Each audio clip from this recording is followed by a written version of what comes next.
Welcome to a Wolverine Chronicle exclusive segment, Behind Enemy Lines. We're looking at Week 3, Michigan versus Bowling Green.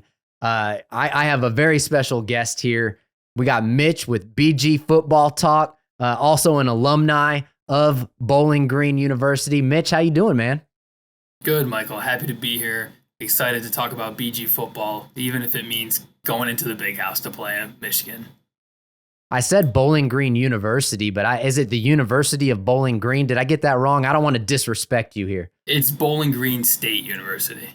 There it is. So you'll have to forgive me. You'll have to explain these things to me like I'm a 3-year-old, because when it comes to Bowling Green football, I literally am a 3-year-old. But we're gonna dive right in. Let's talk about this matchup with Michigan that you guys have week 3 coming to the big house. It's no easy task, going in front of 100 plus thousand people. So just overall, before we get into the nitty gritty, how are you feeling about this game? Do you think that, are your guys going to come ready to play?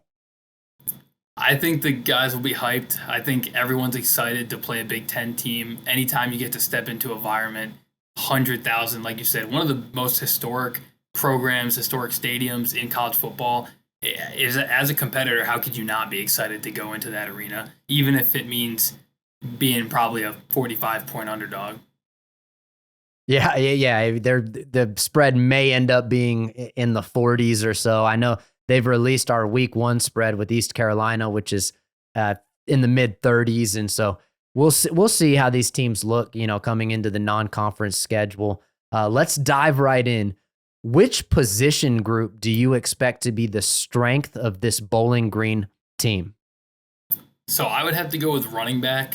Last year, our leading rusher was Jason Patterson, but the guy who led the team in rushing touchdowns was Terion Keith, and he's also a pass catcher, so he has that dual threat ability.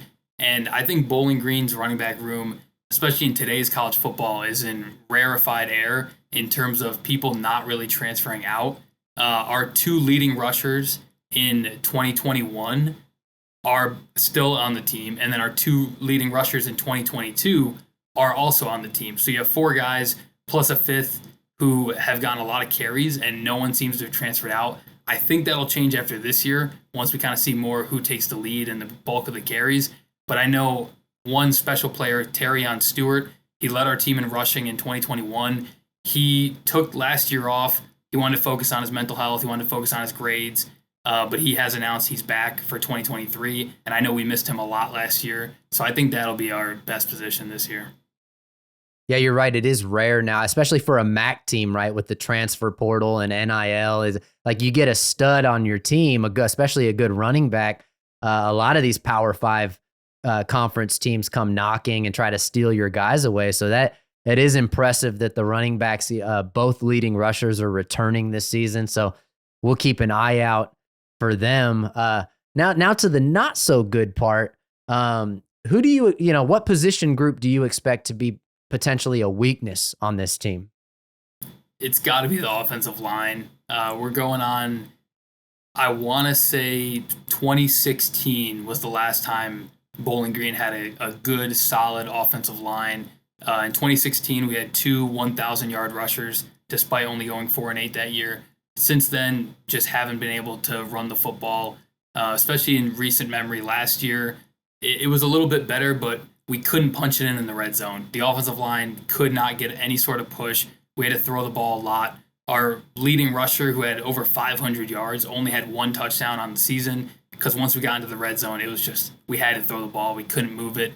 And for 2 straight years now, there's just been a lot of young offensive linemen. And then with the portal, you hope to inject some older people. So it could look completely different this year. But just based on where we've been at for the last 5 years, the offensive line is definitely going to be our weak link.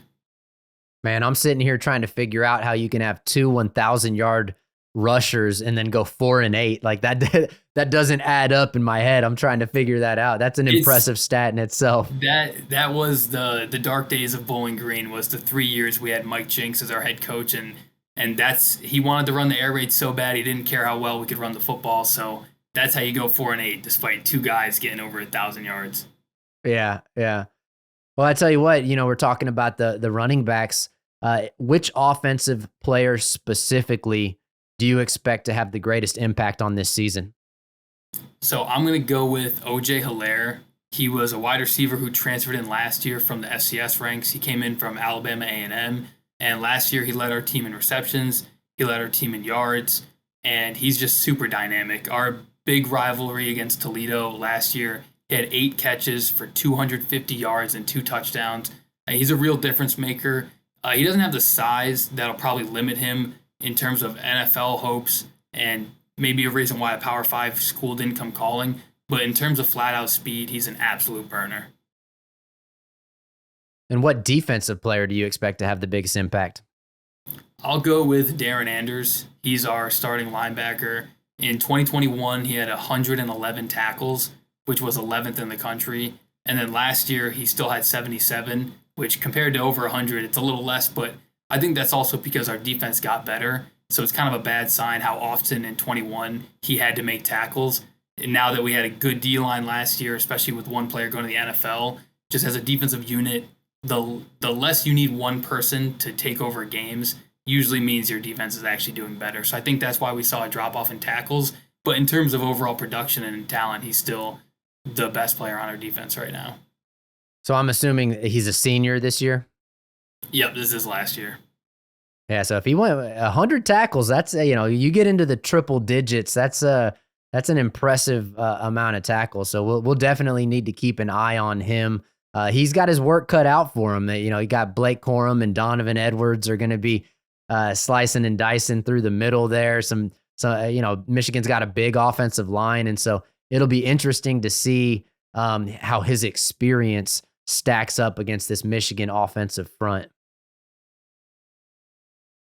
So, I was doing a little bit of my pre-interview research, and I got sidetracked. I'll be honest. I was looking at some Bowling Green, some 2022 Bowling Green, and I came across the Toledo game from last year. That Bowling Green Toledo finish. It was pretty spectacular. That was a good game. Bowling Green came out on the right side of that, and as it got me thinking. So I was looking at Bowling Green. They finished third in the MAC, which that's impressive. That's a good season. Where do you think they'll finish in the conference this year? Yeah, it's so tough to say. Something that is hard to explain. If you don't follow the MAC specifically, it's hard to truly explain how much parity is in the conference. I mean, you look at the Big Ten, you know who the big dogs are. In the East, it's Michigan, it's Penn State, it's Ohio State. Like that's who's going to win the division. Indiana, bless their hearts, they're never going to win the division. It's just not going to happen. Like, they've beaten Michigan, twice in the last 60 years? But in the MAC, it's completely different. I mean, last year, the team that won the East, the Ohio Bobcats, they went 3-9 the year before. And then if you look at 2021, NIU won the entire conference. They were winless in the COVID season. And so we've seen a lot of teams, especially now with the portal. I think you're going to continue to see a big flux. But as it stands now, I would peg us somewhere around the second to third place in the East. Okay, so kind of a repeat of last year, a strong team in the MAC. Just out of curiosity, who do you think is going to be the best team in the MAC? I'm going to go with Ohio, the Bobcats. They have a quarterback who was the MAC Player of the Year last year, and they lost a close one to Toledo in the MAC championship game, but the quarterback wasn't able to play. He got hurt in the regular season and was out for the rest of the year. And I think if he plays, they win the conference. He's back again. I know some people were looking at him to transfer up to a Power 5 team. He decided to stay. I know his older brother played his whole career for Ohio, so he has a lot of loyalties to the school. So I think, in this game of football, when you have the best quarterback in your conference, it's hard not to pick you to win it all. All right, so we got a little bit of a conference prediction out of you. So I'm gonna lead you here a little bit. Finish this sentence. Bowling Green wins at Michigan if Michigan doesn't show up. If they don't show up, if the players don't take the field for whatever reason, they say, hey, we're not going to play this one, Bowling Green will win. So you're hoping that somehow the team buses get lost on the way from Schembechler Hall, which is around the corner to the stadium, and the players don't take the field. Heaven forbid a sinkhole emerges. Everyone's safe, but they can't play. We're not going to reschedule. We'll take the win there. I love that. The sinkhole theory, the sinkhole prediction for the Michigan Bowling Green game. All right, so we'll flip the tables here. Michigan wins if they don't beat themselves. When you look at, we did beat a Big Ten team a couple years ago, Minnesota, who was good. I think they finished the year 8-4. We pulled off, point spread wise, the largest upset in the last decade of college football, and they couldn't get out of their own way. They tried to go for it on 4th and down in their own territory, didn't get it. They only completed 5 passes all game. They fumbled. They threw interceptions. It's what you would expect a good team to do to lose to a bad team. So if Michigan just goes out there, hands the football off, doesn't get a ton of penalties, doesn't throw a couple bad interceptions, and just really lets the ball carriers do their thing, let the offensive line mash some people, they'll walk away with the win, no problem. Because I think there's a big difference when you look at us stunning Minnesota as 30-something point underdogs. We didn't even finish the year bowling. We were 4-8. They were 8-4. We pulled off a win. But I think when you cross that tier from Minnesota to Michigan, that you need a whole nother level of interceptions and haywire to happen to pull out that win. Well, us Michigan fans are no strangers to crazy upsets. So, that Appalachian State game several years back is like the prototypical upset that people always point to. And so we're always cautious. We try not to overlook anybody. And so we definitely will not be overlooking Bowling Green. All right, let me see. I know this is a hard question here because it's week 3. We haven't really seen the teams play yet, but if you had to answer right now, give me a score prediction for week 3, Michigan versus Bowling Green. I'm going to go with 52-10. Okay, that's reasonable. That's realistic. I feel like you didn't let your fanhood or bias cloud your judgment too much there. So Bowling Green gets a touchdown on the board. Follow-up question: Who gets that touchdown? Which player gets in the end zone? So, I didn't think about that. I'm going to go with Demetrius Hardiman, one of our defensive ends, because I think the touchdown is going to come on defense or special teams. I think you could see a strip sack. When we played Ohio State a few years ago now, back in 2016, we actually took a 7-0 lead off a pick 6 to start the game. It ended 77-7, so, but I think that's how you could see a touchdown happen. I don't think it happened on offense. And one thing about me and why sometimes I just stay off of Twitter for decent amounts of period during the season is I don't let my fandom cloud my judgment. I love Bowling Green more than anything. I mean, I'm blogging about them, tweeting about them. I love it. I got a bunch of the players and coaches. They all follow me, but I'm not going to sit here and say that we have a close, it's going to be a close game or other things like that, because I kind of pride myself on being an analyst more than just a fan. And so coming at it with a clear head, that Michigan team is stacked up this year. I think 52-10. I wouldn't even be upset if that's what the score actually ended up being. Yeah, I love that little wrinkle of a defensive touchdown. That's I can tell you this: if that defensive touchdown happens in the first quarter, all of us on the Michigan side are going to be just nervous as hell until that score evens out again. Well, rather than this just being a one-way street, before we wrap up here, any questions that you might have for me on this Michigan team? I don't know how familiar you are with the roster, but is there any burning questions you want to ask me as a Michigan guy? Yeah, I'm decently familiar. I do kind of follow a lot of college football. I think if you knew how many New Mexico or Western Kentucky games that I've seen, it's all I do. I just watch college football. I gamble on a ton of the games. So for Michigan, I don't think I have a question you probably haven't considered yourself. Is J.J. McCarthy going to take that step from being a guy who just kind of drives the bus to these wins and looks good sometimes? Could he win the Heisman this year? That's what I want to know. Could he win the Heisman? Yes. Yeah. So I'm in the Michigan community. I'm kind of known as a JJ. I'm a champion for JJ, almost to a fault. I believe he's going to break the all-time Michigan passing record this year. But to be fair, the Michigan passing record is kind of embarrassing. It's 25 passing touchdowns. And to put that in perspective, Joe Burrow threw for 50 passing touchdowns during his season with LSU. And so I think an invite to New York is possible. Jim Harbaugh has referenced that they're going to pass the ball a little bit more. None of us really believe him. We think they're going to come out and run the ball for sure. That's the Michigan identity, is running the football. But and we just talked about this on a podcast that I just got done recording. We do think that in order to beat the Georgias, the Bamas, the Ohio States, that the ball's going to have to sail through the air a little bit, because those are the teams that can slow down at times this Michigan running offense. And I think this Michigan coaching staff knows that they're going to have to sling it earlier in the season to really work out those kinks, because you don't want to just run the ball through the non-con and against Rutgers and Indiana, only to find out that you don't have a seasoned passing attack against Penn State, Ohio State, and then into the playoffs. And so that's my long answer, my long-winded way of saying, yeah, I think we're going to see J.J. McCarthy take the next step and be one of the best, if not potentially the best quarterback in the country this year. Yeah, I mean, I agree with you, because when I've been thinking about who my Heisman dark horse would be, where I'd place a bet, someone who's a flyer, I just can't see it as much with JJ, only because you have a great offensive line, you have two great running backs. You're going to have a team like North Carolina, who doesn't have a good defense, be in all these shootouts. Drake May is going to have to throw a bunch of touchdowns. Caleb Williams, same thing. Whereas I think Michigan can kind of get out to big leads, kind of like Georgia does, where it's like they didn't need Stetson Bennett to have these monster games because they're just going to beat teams.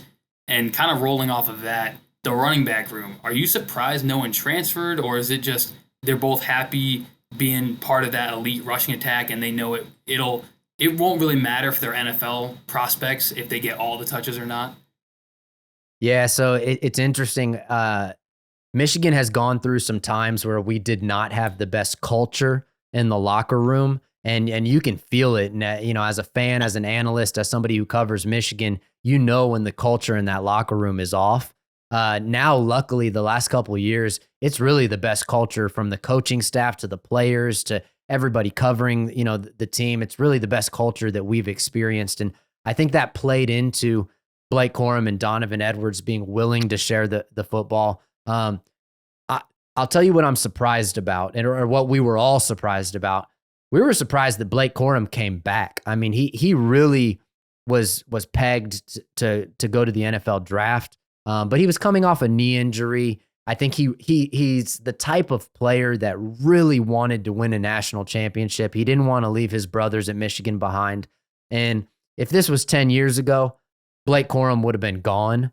But the cool thing about NIL is a guy like Blake Corum can set aside the millions, in the NFL and make a good amount of money just marketing himself as Michigan's premier guy. So he's able to make just enough money to where he's like, yeah, you know what?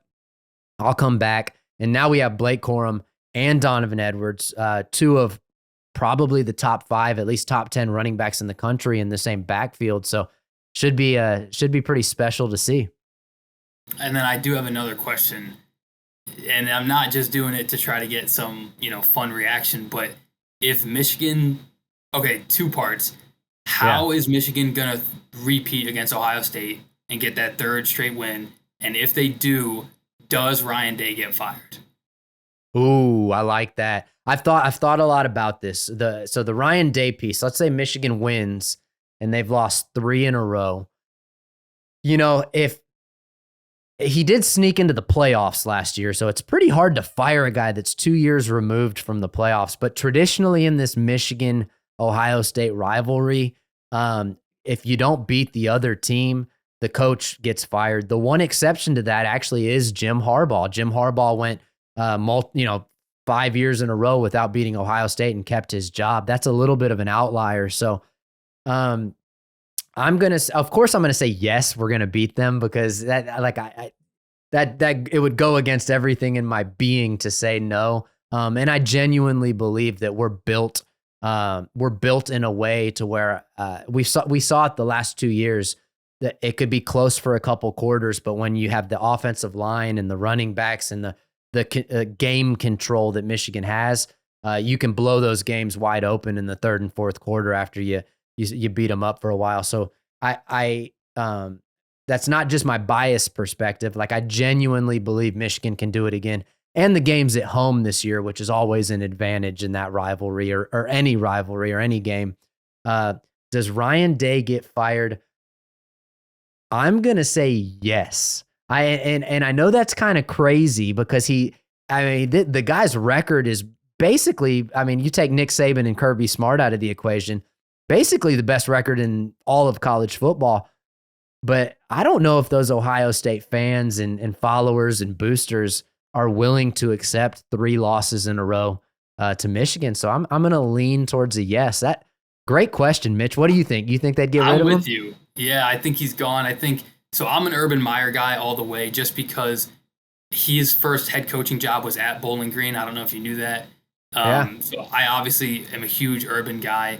I don't like Ohio State, though, just because when I went to Bowling Green, you had people who were like, oh, I don't really care about Bowling Green football, but I love Ohio State. And I'm like, but you don't go there. Like, why don't you actually root for the school you go to, even if it's a smaller school? So I never liked him for that. But I think you look at, he inherited a team that had never lost to Michigan. Urban Meyer was perfect against Michigan. You're point spread wise favored in every single game you play. So for me, I don't care, because like you said, he does have a great record. Everyone will be like, he is 30-3 in conference games or whatever stat you can throw out there. That's fine. I don't give anyone points for beating Indiana. You don't get points for beating Rutgers. You and I could coach Ohio State and beat Rutgers. That's just the reality of football. You have one team to beat, and it's Michigan, and you can't beat them. So I think if he loses a third straight year, you have to get rid of him. And I think that would just be the icing on the cake after the born on third base comments by Harbaugh, which I think were totally deserved. And the fact that so another thing, I'm curious, were you someone who thought he should have been let go after that COVID season? Because I definitely was. I was like, he can't beat Ohio State. It's not going to happen. And then in 2021, he obviously shuts people like me up, resets the narrative. So were you one of those people who genuinely wanted to give him more time, or were you ready to go? Well, there were two answers to that question. So did he deserve to be let go at that point? I think the answer is yes. It would be hard to argue. It would be hard to argue with that. But I stayed in the Harbaugh camp, and I think actually in the Michigan base, that less of us stayed in the Harbaugh camp. More people were on the move on from him side of things. But I had trouble imagining a better fit for Michigan. When you think about coaching and we're talking about a team that had Rich Rodriguez and then suffered through Brady Hoke, and I look at Jim Harbaugh. He's a Michigan man through and through. We know he's a winner. He had some 10-win seasons that ended with some bowl losses. He couldn't beat Ohio State, and then at the time, I would never say this out loud, but it was almost unfair. Those Ohio State teams were so stacked that judging, Harbaugh's entire, 5-year career at that point by just that one game was almost unfair, even though that typically is how Michigan and Ohio State coaches get evaluated. So I was on the train of thought that you just can't find a better fit for Michigan. And thank God for, the Aiden Hutchinson team, thank God that happened, because now Harbaugh is where I believe he belongs, which is, on top of college football, with all these great names. And so anyway, thanks for letting me rant a little bit about Michigan. That's of course what I love to do. You mentioned your blog and your Twitter profile and everything. So where can people find you? I want to make sure that all of my followers know where they can get their Bowling Green information from. Yeah, if you go on Twitter at BGFootballTalk. I got a blog, I got a Twitter. I think my goal for this season is to get a website going, make my own website so I don't have to go off of Blogspot and whatnot, and just kind of get more fan interaction going. Well, heck yeah, man. Thank you so much for the time. For Mitch with BG Football Talk, I'm Michael Smeltzer. As always, go blue.